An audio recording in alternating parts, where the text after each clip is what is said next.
on, Bulls Nation? Welcome into the CHGO Bulls podcast.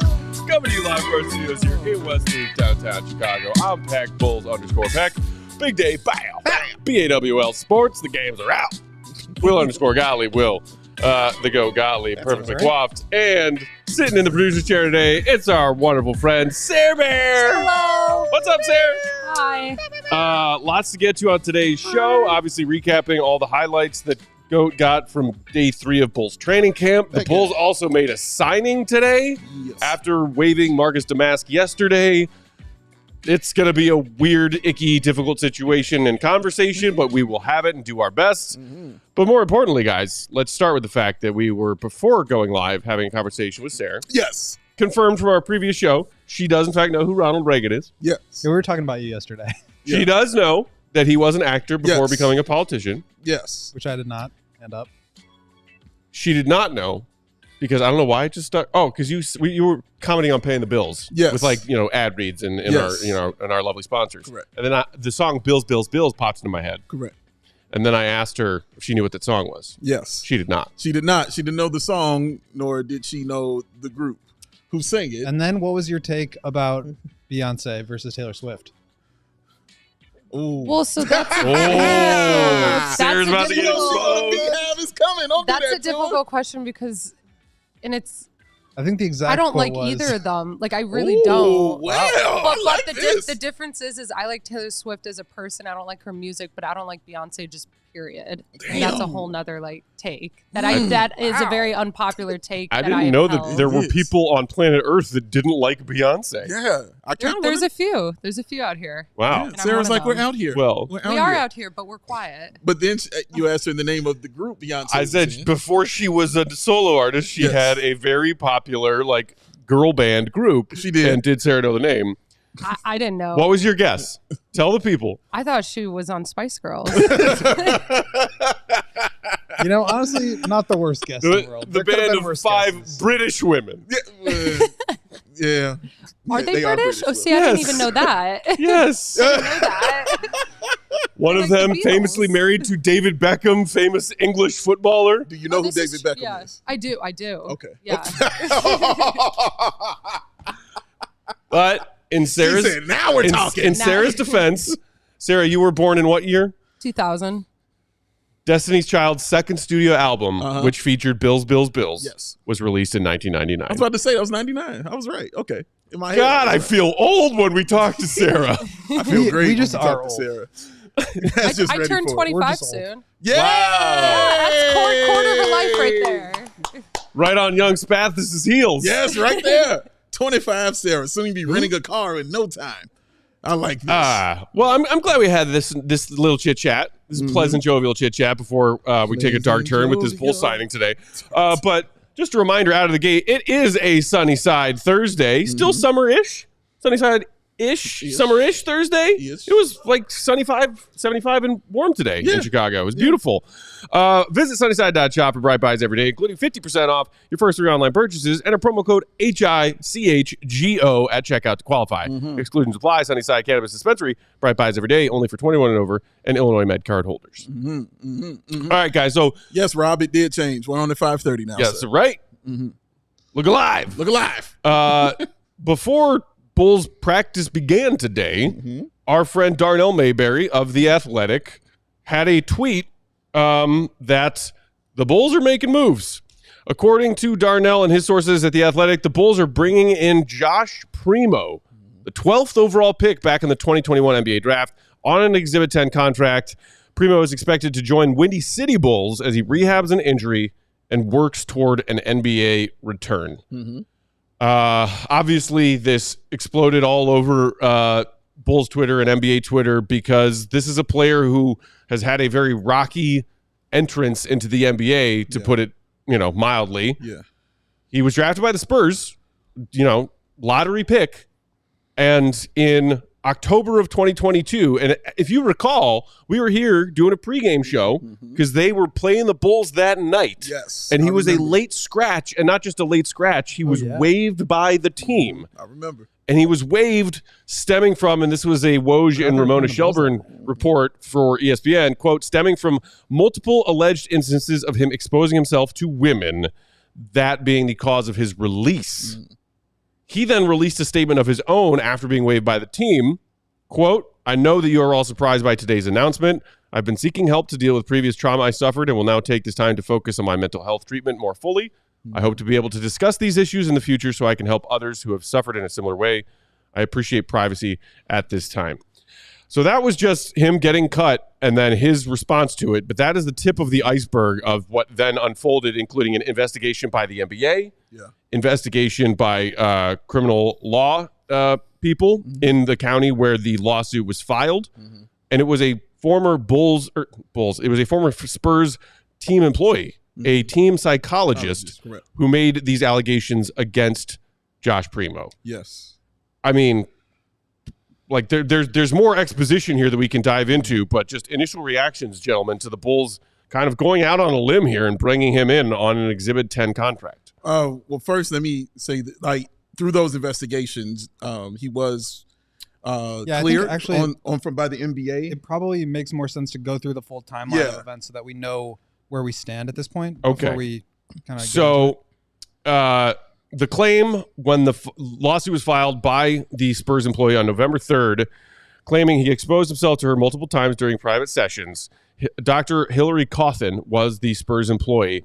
A lawsuit filed in Bexar County alleged that then 19-year-old Primo exposed himself to her 9 times, quote, despite her numerous complaints about Primo's improper sexual conduct to the organization's leadership. And then the attorney for Josh Primo, William J. Briggs II, in his statement said Dr. Cawthon's allegations are either a complete fabrication, gross embellishment, or utter fantasy. Josh Primo never intentionally exposed himself to her or anyone else and was not even aware that his private parts were visible outside of his workout shorts. Then, just a couple weeks later, on November 17th, 2022, Dr. Cawthon agreed to settle the lawsuit that she originally filed against the team and dropped her lawsuit against Primo. So it was settled. Yeah. The lawsuit with the team was settled. The lawsuit against Primo individually was dropped. Yeah. September of 23, essentially a year later, Yes. the NBA announced, and I think you have that too, sir, if you want to throw that up, that Primo was suspended for 4 games without pay for conduct detrimental to the league. The league conducted its own investigation, consulted with relevant experts. Following that process, the league found Primo engaged in inappropriate and offensive behavior by exposing himself to women. Primo maintains that his conduct was not intentional. The league did not find evidence that he engaged in any sexual or other misconduct apart from these brief exposures. Nevertheless, this behavior does not conform to league standards and warrants discipline. So that was the league's investigation and ruling. Yeah. They did their investigation and levied a 4-game suspension for Primo. Yeah. And that was on top of the time that he had been out already. And I think in a lot of cases, you look at Miles Bridges, for example, he basically missed a whole year because he was in the process of going through this case and details were coming out and the team didn't really want anything to do with him. So he wasn't signed. And so he was out and then he came back and he only had like a 10-game suspension. Everybody was like, well, what are we doing here? It's only 10 games. And then the league kind of treated that missed time as part of the suspension. So my guess is that that's kind of how they approached this too, where Primo now missed a bunch of time and only 4-game suspension. What are we doing here? But that they're kind of including that for better or for worse. I think that's kind of what the idea was. Right. So that suspension was handed down by the NBA in September of 2023. In December of 2023, a couple months later, former Spurs guard Josh Primo, it was announced, will not face criminal charges in Bexar County, where the Spurs employee had filed the initial lawsuits for allegedly exposing himself. On Friday, DA Joe Gonzalez announced his office was declining charges of indecent exposure due to insufficient evidence. And this report from KSAT.com, the District Attorney Gonzalez stated, quote, more than one prosecutor reviewed the evidence on each charge in this case. each determined that there was simply not enough evidence to prove the required elements of the charge and meet a prosecutor's statutory obligation.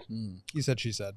Right. So that is the entire timeline from the announcement, the surprise announcement that the Spurs were cutting him in October of 2022 to him not being criminally charged in December of 2023 with a 4-game suspension by the league in the middle there. And I believe after the suspension that he signed with the Clippers? Yeah, he signed with the Clippers and then served his 4-game suspension with the Clippers. Okay, and then they gave him a contract. Yeah, so later. I'm looking it up here. I should have pulled this up before, but last year he appeared in 2 games with the Clippers after missing the whole or he played 4 games and then missed the whole 22-23 season following that. And then I believe the 2 games that he played were at the very end of the season. So he spent most of his time last year with the Ontario G League team. He played only 5 games, 14 points per game, 3 rebounds, 2.5 assists, but 5 games, and then served suspension with the big team as a member of the Clippers, but then only appeared in 2 games last year. Okay. And one more thing from you, Will. Can you please explain to people what an Exhibit 10 contract is? Yeah, so an Exhibit 10 is basically a camp deal, and it allows the Bulls to sign a guy for the duration of training camp, and then there's also some clauses that allow you to then give the guy more money to sign him with the G League team. So oftentimes what happens is you'll either get cut or you'll make the roster as a 2-way or as the 15th man or something. This is the same contract that they've given to Kenneth Lofton and to EJ Liddell. Those guys are kind of competing for that 15th roster spot or for the third 2-way spot. And then if you don't sign them to that, there's an additional bonus that you can give them to join your G League team on a G League specific roster. And so that's what they've done in the past with other players. I blanking on who exactly at the top of my head, but basically the NBA roster is 15, right? That's the max amount of players. Then you have the 3 2-way spots, and then you can have 3 Exhibit 10s or Exhibit 9s is another example of one. But basically it's just a camp deal that allows you to take a look at a guy through training camp and then either keep him on the G League with an additional bonus, or obviously you can just cut him. Okay. Would it be something that I would have done though?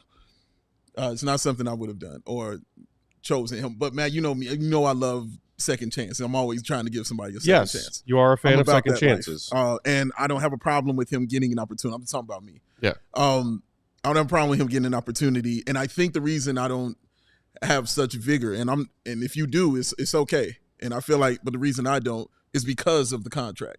It's because of it. It's basically a training camp contract, and he's still injured. He's rehabbing an injury right now. So he's not even really playing.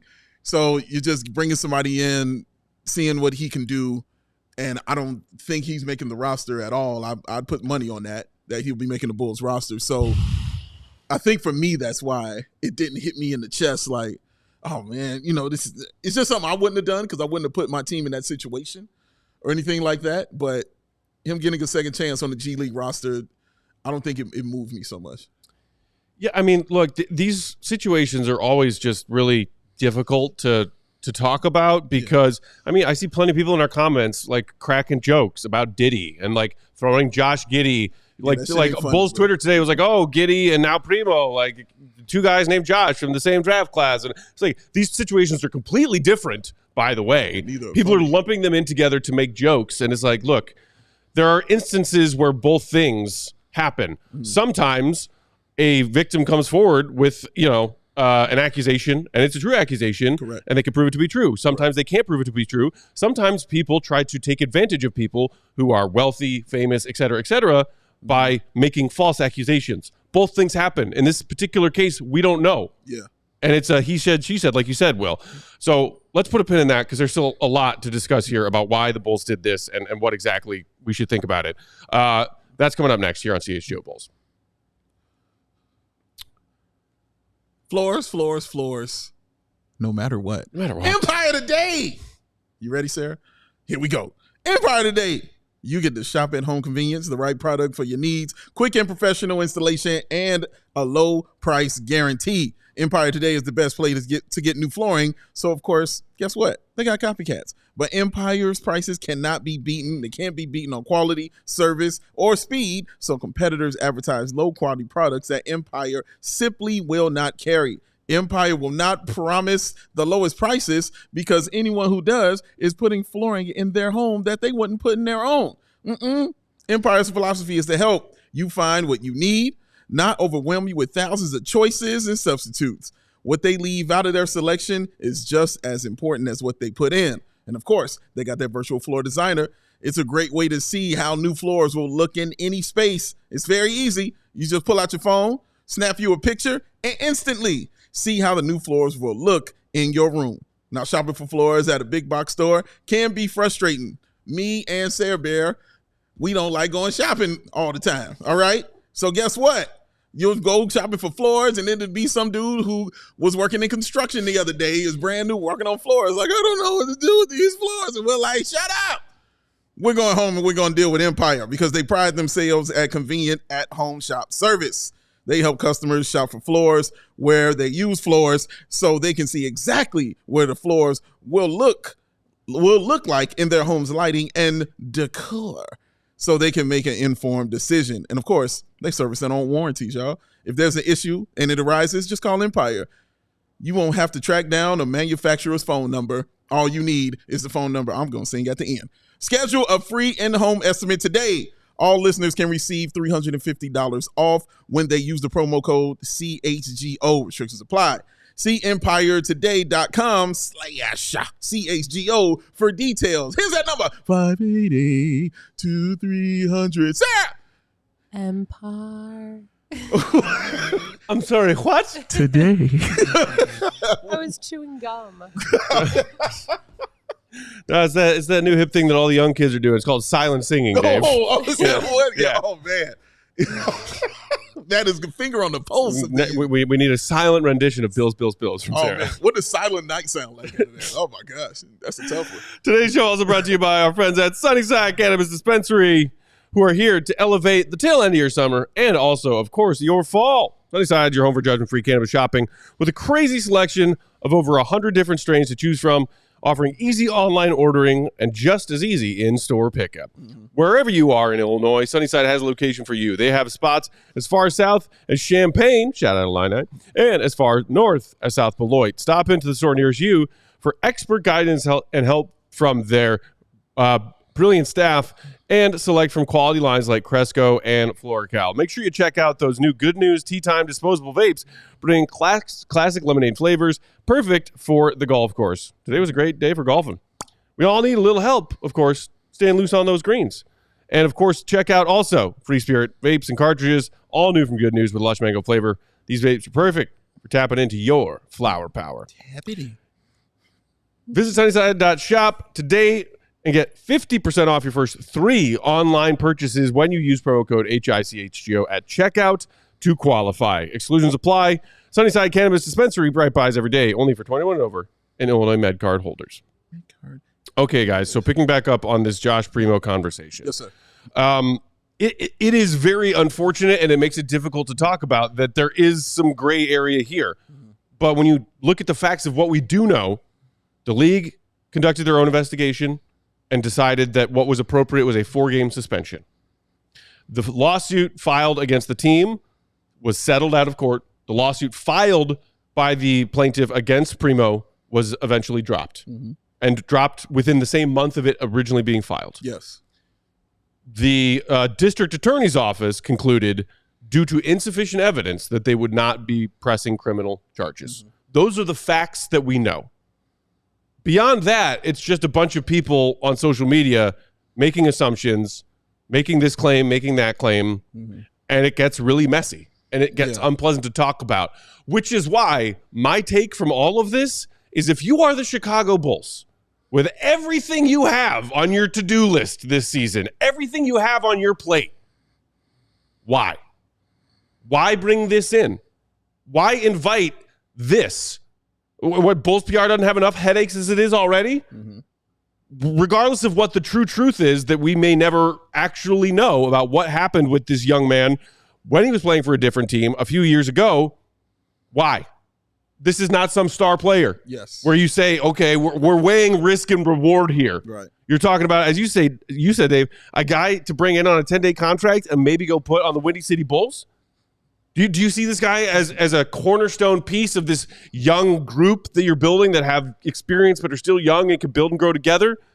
Because unless AK, Eversley, whoever went out and made this move to say we need this young player to join our squad right now, believe that is possible, that he is a part of your core that you want to keep around for years. Why? Yeah. Why invite this? Yeah. These jokes that are being made in our comments, what everybody was getting off jokes on Twitter today, it makes the Bulls look bad regardless of what the truth is. And I think also to that why, again, he's hurt. You're bringing in a guy who's injured.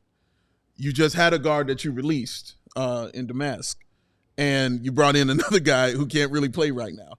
And that's why I got confused about it. Because at first, and I thought that they were releasing Damask because, oh man, maybe they're gonna do a Derrick Rose kind of thing or something. That was my mindset. And then I'm like, wait, what? You signed who for why? You know, like I don't know the reasoning, and I don't get the reasoning because I try to look at it from a basketball perspective.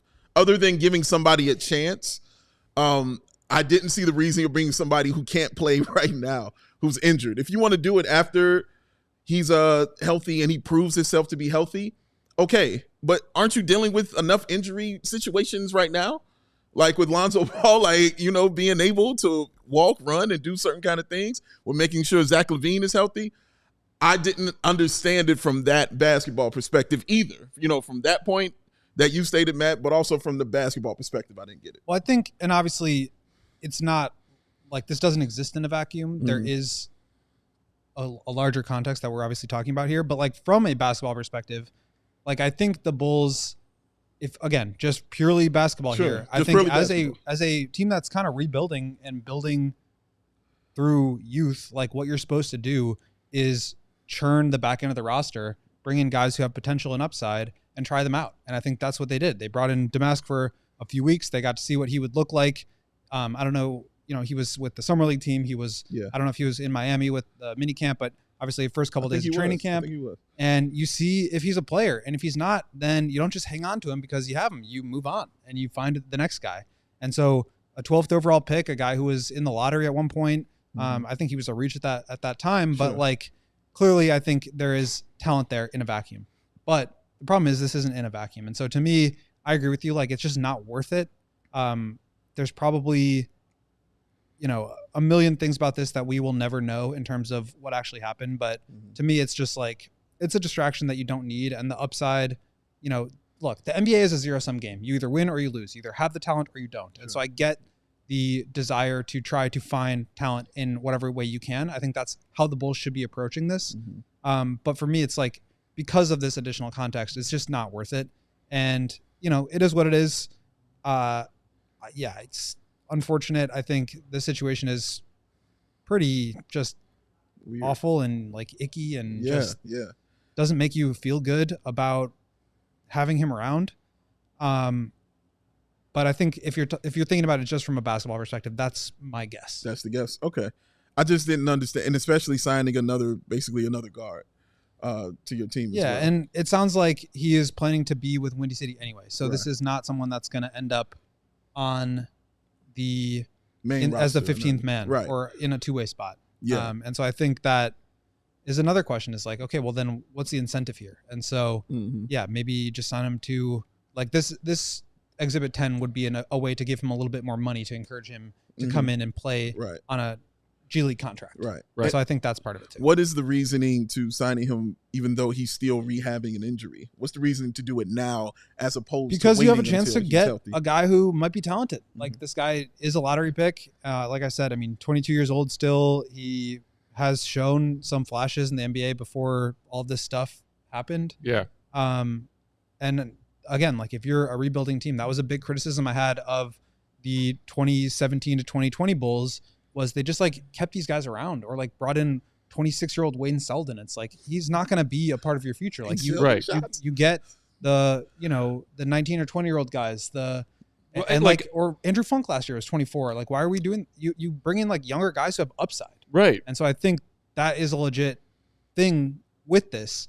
But again, with all the additional context and other stuff involved with it, to me, like that outweighs anything that you might gain on the court. Right. Or it's just not worth it. The example that comes to mind, and obviously it does not involve any of the off the court stuff that we're talking about with Primo, but Bulls fans flipping out when Max Strus turned into a really solid NBA player. Yeah. And like Bulls fans loving to pretend like, oh, I knew all along Max Strus was going to be one of the most lethal 3-point shooters in the NBA. How did we let him go? And I was sitting here saying, like, really, y'all? This is your complaint? Yeah. Do you remember what the state of the Bulls was when Max Strus was a nobody with a torn ACL and they let him out the door? Correct. But again, when you're talking about a guy who's unproven, dealing with an injury, and your team has plenty of other things to worry about, why make that a priority? Yeah, I don't get it. I don't understand it. I mean, hey, Julia, hopefully he comes in and he rehabilitates his injury. There's no issues, and it's just him playing basketball for the Windy City Bulls, and hopefully he does well. We'll see. That's the hope for it right now. But again, it's just something I wouldn't have put, you know what I'm saying, on my team's plate personally. That's just not something I would have put on their plate. I would have tried to find a young talent out there, somewhere else. But I get it. Your reasoning is right. Bring in younger talent with upside. He's a swing man. We can see what he can do. But it's just for me, I wouldn't have done that. And just not now. To your point earlier, like you do hope that, I mean, he's still super young. You hope that he like grows and matures. And I really learns do. from Yeah, this. man. You haven't heard anything about him doing anything.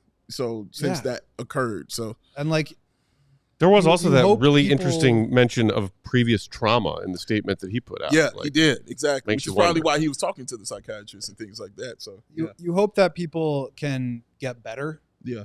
And you don't like that doesn't excuse anything or like absolve anything. No. But like yeah, I mean, it's just and that's why like now we've got to have a conversation about it and like get into like the moral and ethical like problems with signing a player like this. And it's just unfortunate, and I would rather not have to deal with this, but like this is the reality of the situation, so we got to talk about it. But yeah, I think like to me at the end of the day, it's just not worth it. Yeah.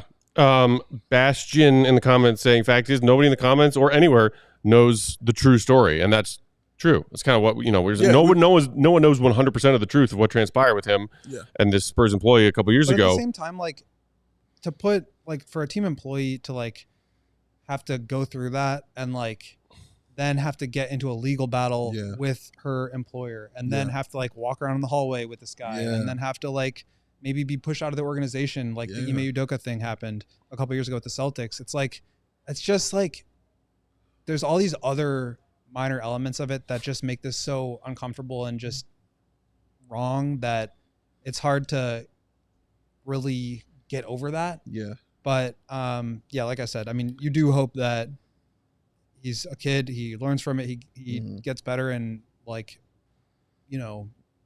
feels like he's able to like contribute to society in a better way or like teach people, like he said, help people in other ways. But it's just an unfortunate situation, and it sucks that this kind of thing happens in general. Yeah. Like and it's just awful. And it's like Matt said, like even in his statement, like he's talking about some trauma and something that is wrong with him, that he was trying to deal with and fix.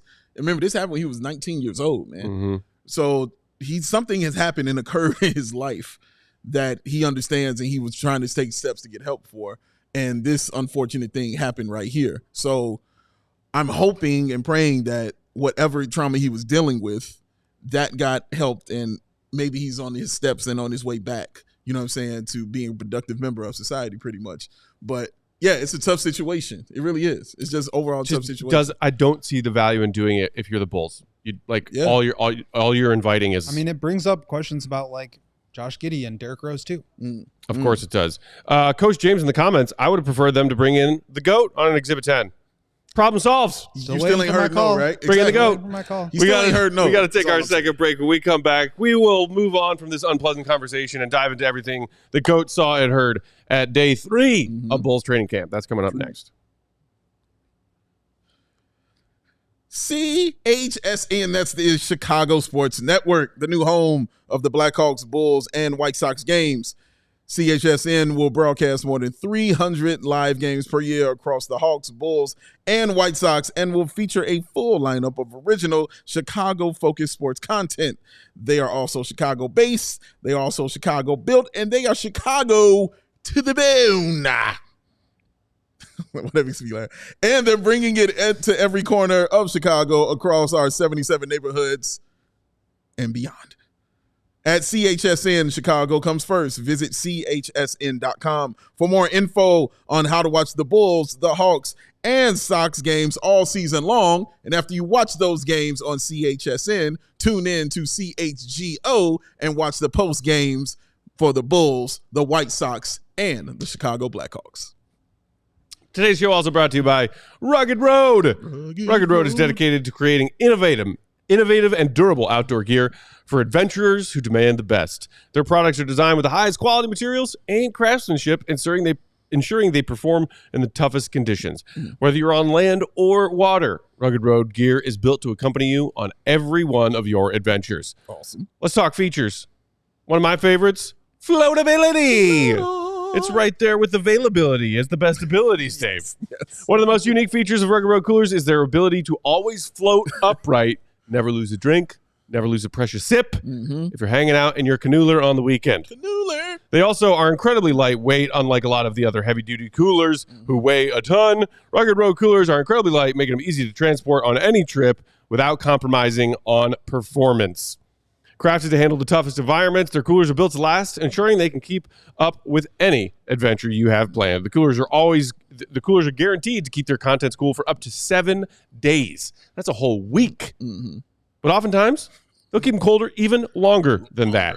So gear up for your next adventure with Rugged Road coolers. Reliable, durable, floatable, and built to be used. Rugged Road is your ultimate outdoor companion. Head to ruggedroadoutdoors.com and use promo code CHGO to get 10% off your order. Hey, Emma, what group was Beyonce in? Hey, Destiny's Child. She got it. She got it. She's younger than you, Sarah. Sarah said Damn. Spice Girls. So she did. Oh, tough one. It's all right. It's all right. We still love you.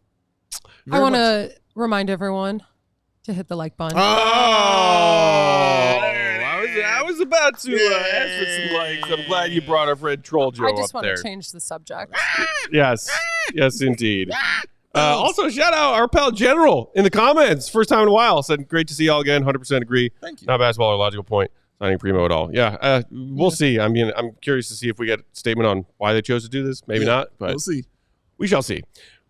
Moving on, in the meantime, day 3 of Bulls training camp today at the Advocate Center. Trace. GOAT, let's knock this out first. Injury updates. How's Lonzo looking? How's Giddy looking? It sounds like all positive on the injury front. I mean, both Knock on all of the wood. Both Giddy and Lonzo participated in some of the 5-on-5 full contact stuff. Sounds like Lonzo was ramped up a little bit from yesterday, did a little bit more, but they're still being obviously very careful with him. Same for Giddy. So Josh was saying that like he didn't want to put a timeline on when exactly he'd be back. I think the Bulls are just going to be super careful with Lonzo this whole year and for the rest of his career, whatever team he's on is going to take it easy on him. But Patrick Williams, like I think was pretty much a full go. They took him out here and there on some plays just to kind of manage him and not overburden him, but no setbacks with anyone, no additional new injury stuff popping up. So it seems like things are trending the right way with injuries. Sounds good to me, man. All right. Well, anybody we spoke to? Anybody talked to? Chopped it so up with? we talked to Zach, we talked to Billy, and we talked to Josh Giddy. And some interesting stuff. I don't know where we'd want to start. Well, we got some video that you captured of your chat with Giddy today. So why don't we start there, Sarah, if you will?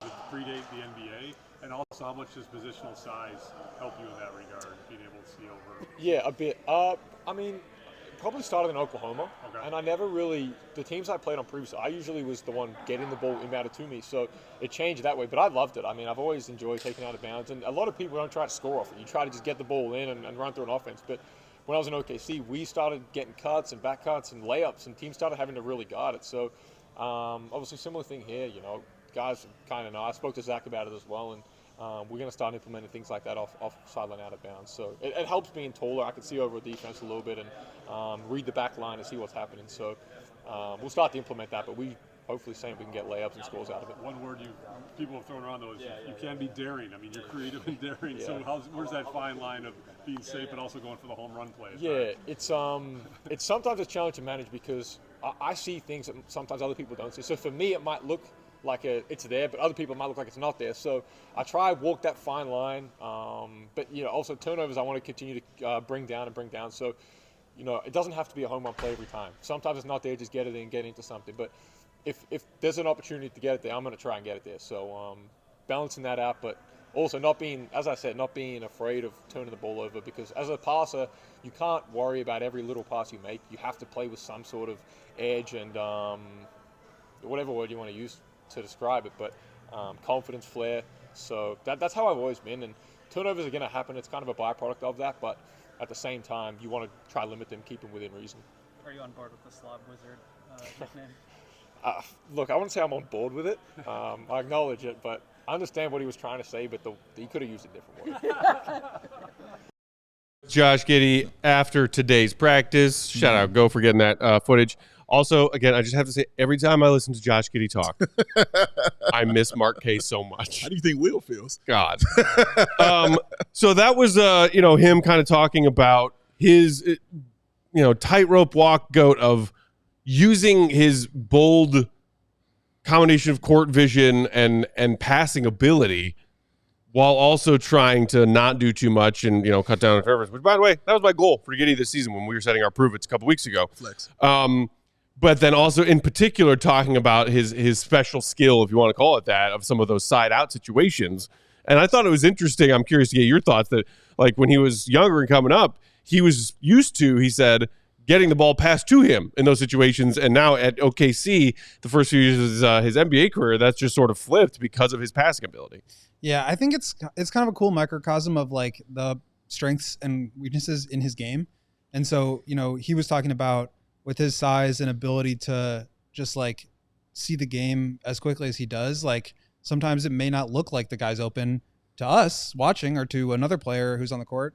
But for him, it's like he sees it. And like there's, for some reason, sticking in my head is an interview Michael Porter Jr. did where he's like, yeah, I like sometimes it may look to you like I'm getting my shot contested, but like to me, it seems wide open because I can shoot over the top and I'm not like affected by that. So I think it's just interesting to kind of hear his perspective on how that goes. But for him as a playmaker, like in order to do creative stuff, you kind of have to push the envelope a little bit. Absolutely. Like Steph Curry is the perfect example. Like everybody thought he couldn't be successful in the NBA because shooting wasn't that important, because a guy who couldn't drive or score or whatever like that, like he wasn't gonna be able to get his shot off. And like he changed the game. And so I think in order to push the envelope, you have to be a little daring. You have to be a little creative.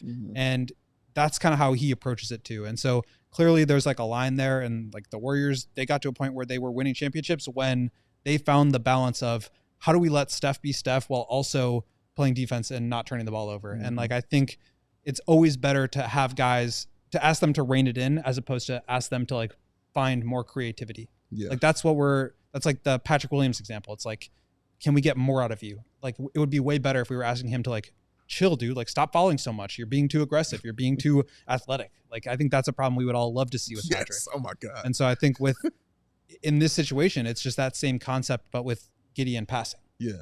The general has a question that I kind of had in my head. From your perspective, do you feel the vibes on the team are good?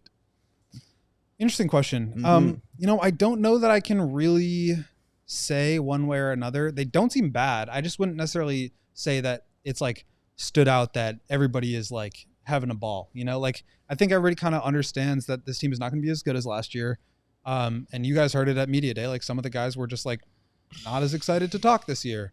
At the same time, like the Miami thing, Io and Kobe really organized that. They went paintballing together, and like I think they're trying to do those kind of team bonding activities. And I think that there are some of the young guys like Giddy, for example, Kobe, Io, who are like excited about this new opportunity and potential. I think Patrick Williams, you could throw in that category too, of just players who are like, they feel like they have an opportunity now. this is not DeMar's team anymore. This is kind of up for grabs, and they can go out and take it. And so I think like the Bulls were not fully able to move on. We know this. We've talked about this. Zach, Vooch, Lonzo, these guys are still there, but at the same time, there is a new direction. And I think there is some excitement within, especially maybe some of the younger guys on the team, about the opportunity with that. That's cool. Shout out to our guy Fish, who said, when I hear him, Giddy, talk, it makes me think he can actually play. I hope he can. And I agree. Like every time, whether it be media day or what we heard from him today, anytime Giddy's talked since the trade happened, I'm like, I like listening to him talk about basketball because he knows what he's talking about. Oh, get on my And there's also a sense of he's talking passionately and optimistically about his role on a new team. I think it makes sense when you talk about like what are the vibes on this team in training camp. I think it depends on which player and which player's vibes you're trying to get, because how are Zach's vibes? I don't know. How are Vooch's vibes? I don't know. Giddy? He's ready. Contract year, fresh start, new team, trying to prove people wrong after he was And basically his team, like, right? Like he's gonna played have out of the rotation in OKC last year. Yeah. He's excited for a fresh start and has a lot to prove. Yeah, and also speaking competently about it in ways that, he's breaking it down for you, but very simplistically to where anybody can kind of understand. And like you said, Matt, can see the passion in which he speaks and all those things. Like, those are the things that leap off the page for me when I sit and I watch him talk. Just like even in that short clip, when he was just talking about, well, because I'm able to see the defender, over that way, and I can get the ball over that. And it's so simple, but it's just hearing him say that, it's like, I like hearing that stuff. Like, give me more of this, and him just breaking things down. I appreciate when people love basketball in a crazy way. And it says a lot to me just about you and what I'm going to get out of you on the floor when you have that kind of passion on it. Like, I know if the GOAT is out there on the floor, what kind of passion I would get because I've heard him speak about ball. I know what I'm going to get out of Matt because I've heard him speak about ball. Right there. Hamstring with it. So I know what it's going to be, man. And just hearing Josh Giddy just kind of be on that level of basketball crazy that I like, and especially might have the opportunity to play my favorite position, which is point guard. Like, it just kind of excites me to watch him this year. And I'm like already really enjoying covering him because he's really smart. He's really self-aware. Yeah. I think he like understands the things that he needs to do to be successful. I think he understands the things that he needs to improve on in his game. And he's just like, he's a smart basketball mind. Like, he's got a good basketball IQ. I was asking him like about, okay, you guys are talking so much about playing faster and like transition game and stuff, but that's like at most 20% of the offense. Like, what's the half court offense going to look like? And he was like, well, I'm not going to give you the plays, but like, he was kind of telling us what some of the things that they're trying to do and just movement and motion and trying to get guys coming off of screens and some of the stuff that we've been talking about. And I think as much as we all like came to appreciate what DeMar did well, they played to a certain style because of DeMar's strengths. Correct. And now, like, you can look at it positively or negatively. The way that Giddy is, his strengths and weaknesses, you have to cater to that, especially if you're going to put the ball in his hands. And so I think that's going to drive a exciting brand of basketball with more motion, more cutting, more movement, more shooting, more transition. And I think it's going to be fun to watch. And I think it's going to be fun to see him kind of navigate that and hopefully get to a level that is, just more complete and better than what he showed last year. Because I just think that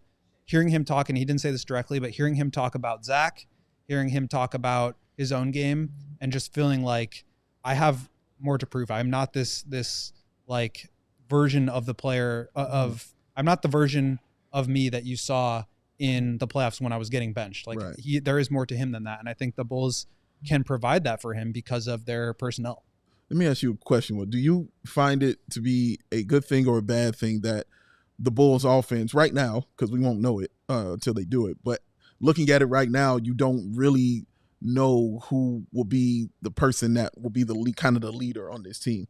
What I mean by that is, since you don't know that, it could present more opportunity for somebody to do something on every single night and not the same person. One night Vooch can go off.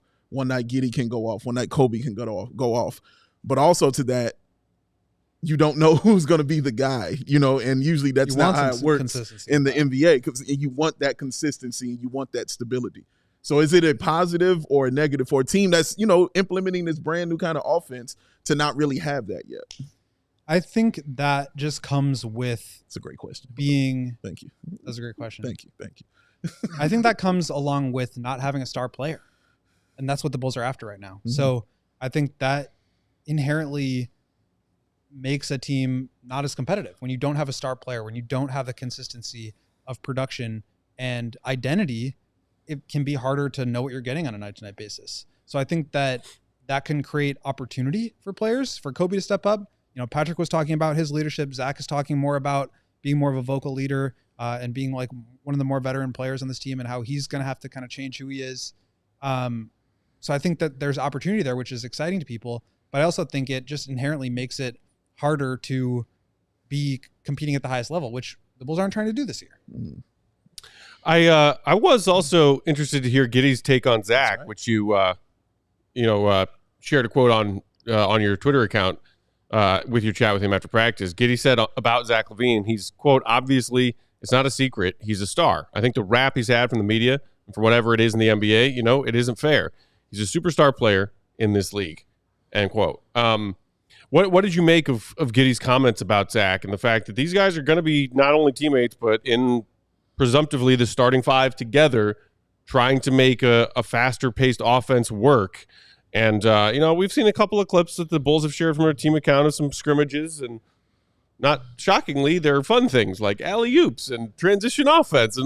But give me all of it. I think for the most part, I agree with Giddy in his take that the general perspective on Zach LaVine has gone way too far in one direction. Mm-hmm. And it's unfortunate for the Bulls because it's why they're stuck in this situation.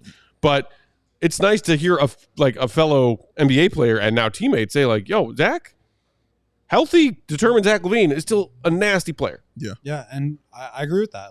I think the pendulum has swung way too far on Zach. Apparently Giddy and Zach connected shortly after the trade. They did some working out together. They watched some film together. They've been talking a lot about, what this offense is going to look like. Mm-hmm. And I think they complement each other really well.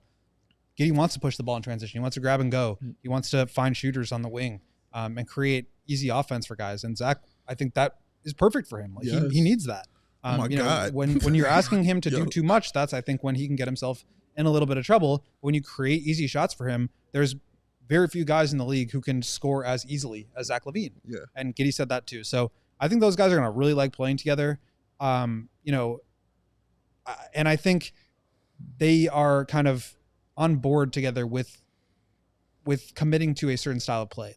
Giddy said this about Zach. Zach has said this, and Billy said this about Zach, that they're buying into that style that they need to do. And I think they're committed to trying to make it work as best they can. So I think they're going to be a pretty exciting pair. And I think when you put Kobe in there too, having two shooters like that coming off of screens, screening for each other, running in transition, I think it's going to be a more exciting brand of offense in transition as much as they can get out. You saying that, I immediately flashed back to our Locked On Bulls days when I kept telling people Zach LaVine is way better. Shout out to Hayes. Is way better with a point guard. And what I mean is, Zach, as you just stated, continuing to give him the ball, that's how he would step out of bounds all the time or try to create stuff on his own. If you have somebody that is a pass-first guy and not looking for their shot, it makes it a little simpler for Zach to start doing those backdoor cuts, to start getting out in transition and getting what I like for him, which is an easy 6 points a game, which is what Lonzo used to give him all the time. Just an easy 6 points. Here's a ball, go dunk it. Here's a ball, go lay it in. Here's a ball, shoot a three. It's all those things that he kind of needs to make his game, expand more. And having somebody out there, I don't want to say thinking for him, but somebody out there just controlling things and letting him know where he needs to be on the floor and him not having to worry about those things makes that a way better basketball player. Someone else who's also thinking. Yes. And somebody who, as we're discussing, it seems like has a pretty solid basketball IQ, because I think you kind of have to be as bold to, geometrically speaking, make some of the passes that Giddy attempts. True. And some of them backfire, and he kind of was acknowledging that in his chat with y'all after practice today. But I think that was, whether it was back in the early Zach LaVine rebuild Bulls or even as recently as this past season, Zach LaVine overthinking equals bad results. Correct. So if you take some of that responsibility off of his shoulders, Watch out. Go score. Yeah, watch out. You will see many more backdoor cuts. Notice when Lonzo left, we didn't see that a lot. Yeah. Zach, running those backdoor cuts. Because, again, a million times I used to state that dude had the quickest first step, or at least top 3 quickest first step in the NBA. So once he makes that and you got a point guard who's reading that, oh, that's easy money right there. Mm-hmm. Now I can might be able to see that again with Josh Giddy out there, and that's cool. What was the thing that Zach said about Giddy? Like, I think maybe it was Casey who had a quote that he tweeted out about Giddy's like playing offense with Giddy and playing faster with Giddy. People were getting their jokes off about it because I think they're like phrasing wise. He said like you got to have your hands ready or something. Oh yeah. Oh yeah, he did say that. This was also in regards to the inbounds passing. Like Giddy apparently like whipped one by and it almost hit someone in the face or something. He was like, yeah, you got to have your hands ready. But I think and this is a good transition into Zach too, because we talked to him as well, and he just seems like he is like thoughtful and more patient than he has been in the past. Not to say he was like, anything like that, but just he seems very reflective. He seems like he understands that this is going to be a different situation, and that not that he's not being asked to contribute or not be himself, but like it's just a new thing and there's going to be some differences. And I think, I keep trying to ask these guys, like, what are the differences in the offense? Like, what is it going to actually look like? And, understandably, they don't want to like give away their playbook. So I think we're just going to have to like wait and see what it actually looks like on the floor. Mm-hmm. But I think that there is a general commitment to not only the play style, but this idea that things are going to have to change to create easier offense because of the personnel changes. Mm-hmm. And I think that is I think it's going to be a more exciting brand of basketball. I agree. Do you, you said you guys got a chance to chat with Billy a little bit after practice today. I mean, how do you think Billy is feeling about what he's watching on the offensive end so far? Do you think he's encouraged?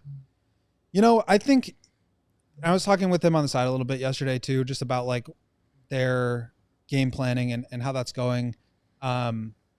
And like, he just kept on saying like, yeah, we're going to have to play faster. Like we're going to have to. Mm-hmm. I think that I've used the term like DeMar Crutch a couple of times over the last week. Like, I think Billy said it, like they can't just come down the court and know that DeMar's going to take care of them. Mm-hmm. He's not there. And so they're going to have to take on that responsibility on their own. And I think that means trying to find easier baskets in transition, but it also means in the half court, like, are we going to see a lot more off-ball screening actions or, dribble handoffs or movement shooting actions or, just finding ways to get guys the ball in motion so that they have the advantage created for them because DeMar is not there to create it.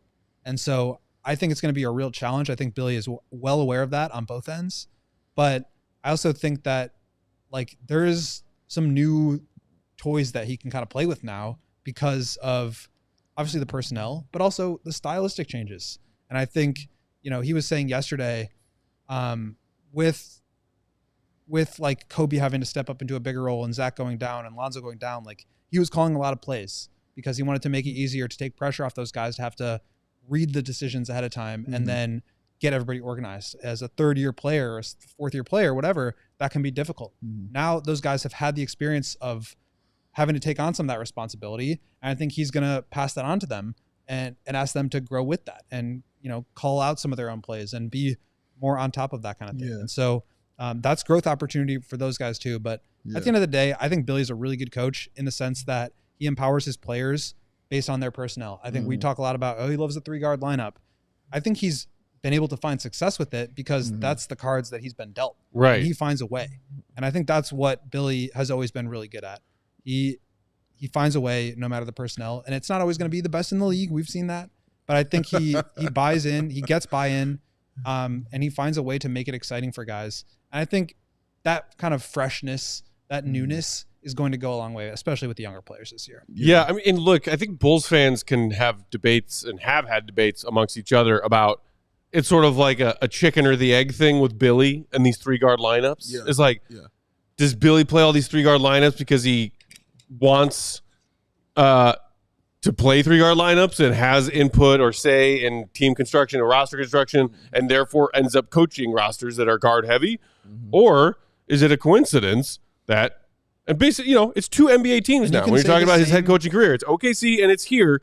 And how much sway has he had? Like, how much is like Billy the reason why the Bulls have a ridiculously guard-heavy lineup right now? Or, as you said, Goat, is it he's working with the cards he's been dealt? No, he does not have personnel say. Like, the front office runs stuff by him, and they'll like tell him that something's going to happen or ask his opinion on stuff. But like, he's not saying, I need to go out and get this guy, go make a trade for him. I think you can make the same case with the big men situation last year. Okay. Does he want to actually play Drummond and Vooch together, or does he have a power forward who averages 4 rebounds a game? Yes. And need to, crash glass or need to have an extra rim protector out there because you're selling out to protect the paint because you have Vooch down there and now you're giving up threes. So I think he just finds a way. And I think that obviously, like, it's easy to point the finger at the coaching because that's what you can see. Or you can say, oh my God, we have Zach LaVine and DeMar DeRozan. Why can't they score more than 110 points per 100 possessions? But I think that a lot of it is just like the fit in the roster and Billy trying to make it work and only being able to do so much with the cards that he's been dealt. Yeah. And another thing you brought, Billy Donovan with a high IQ guard will always work. Yeah. You saw it with Lonzo immediately. You saw it with Chris Paul. Josh Giddy is really high IQ, so that kind of gets me excited to actually watch that because Billy enjoys, like you stated, giving guys that freedom out there on the floor to kind of run their own thing and call their own plays. And he's definitely going to give, if Josh Giddy's going to be that point guard running it, he's going to get that freedom to do those kind of things. So I'm excited to do that. I think they're also just going to install more, I don't want to say like generic, but like easier ways to get into flow and like give guards the ability to read certain plays as opposed to like telling them, all right, let's run the zoom action to get DeMar the ball at the elbow so that he can make a play. It's like, okay, let's get up in this transition set. And if the defense is guarding you this way, you do this. And if that way, you go that way and whatever it may be. So I think there's just going to be more freedom. And, he's talked about randomness or spontaneity in the past. Like, I think it's going to look a little bit more like that. Billy Donovan is like life. He finds a way. Oh, wow. Lars in the comments saying Giddy being a big guard that rebounds helps a lot. Might be more of a small forward that passes than a point guard. And, again, that harkens me back to something that Billy said on Media Day about like, hey, there's a lot of guys on this roster when you look at it that really kind of need the ball in their hands to be effective. And lots of them, all of them, are going to have to sacrifice. So, like, I'm curious. I wouldn't say I'm optimistic. I'm curious what this is going to look like. I can't wait. Even like preseason games. Yes. We this like wait. Tuesday. It's Thursday. Yeah. The next Tuesday that happens, we're going to watch Bulls preseason basketball. I can't wait. That's the thing. Yeah. It's happening, and I am fascinated to find out what this Bulls offense looks like. Because like, hey, excited. It's fun to watch Lonzo Ball throw an alley-oop to Modest Buzelis on a like 8-second clip that the Bulls post on social media. I watched it 10 times. Will they do this against other people? Yeah. I told you this is why I feel like this training camp and this preseason are vitally important, more so than these past few years, man, because it's brand new. You're figuring it out. You're implementing new things. You've got players who have something to prove, and you got a young guy in Modest Buzelis who wants to showcase. Like, it's so much on the line in this one, man. I am excited for Tuesday. All right. We're going to wrap it up there. The Bulls have yet another practice tomorrow, correct, Goat? Goat will be there. Flex. Scoping out the scene. We will be back tomorrow with another episode to round out the week, 5:30 Central Time. In the meantime, you can follow Goat and his Bulls reporting, Will_Gottlieb. Make sure you're reading his stuff, allchgo.com. There's a bunch of great stuff already up there. It is. Jalen Smith, Buzelis, Giddy, Zach, Billy. Pins like on fire. Dude's been writing like crazy. Yes, he has. Big Dave is at BAWL Sports. I'm Bulls_Peck. All you diehards, if you haven't done it yet, go read my pecking order about Media Day that dropped yesterday. And thanks, of course, as always, to our wonderful friend and producer, Sarah Bear on the controls, who thought that Beyonce was in Spice Girls. Well, if you want to be here, love it. You got to get with our friends, Dave. Make it last forever. Yeah, that's right. Hit the like button on your way out, and thank you for tuning in to a Sunny Side Thursday. Make sure you remember that promo code HICHGO when you check out at sunnyside.shop to get 50% off your first 3 orders. Until tomorrow night, have a great Thursday. See you, Rebby. Good. October 8th, Jimmy Lit World. Woo! October 8th. Woo! Peace out. We all silly like the mayor.